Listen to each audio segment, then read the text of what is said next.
Ukifunga kifaa hiki unaweza kuhudumia wateja wengi na wifi yako ikajisimamia yenyewe pasipo na usimamizi. Je, unaelewa hilo? Ninashindwa kuelewa. Okay, naomba nikueleweshe. Mteja ataona jina la wifi yako, atagusa.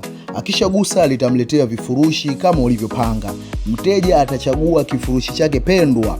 Baada ya hapo itamdai aweke namba yake ya simu.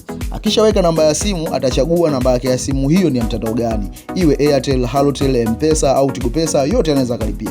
Baada hapo atabonyeza Pay Now na utapopu ujumbe aweke namba ya siri ili mradi aweze kuwa connected. Akiweka tu namba ya siri anakuwa connected automatic. Na pesa hiyo direct inaingia kwenye akaunti yako. Mteja wetu amejichagulia EAP 110 inayorusha mawimbi mpaka mita 100. Yaani anaweza kuhudumia wateja wengi zaidi. Mteja anaweza kujiconnect yeye mwenyewe pasipo kukufuata.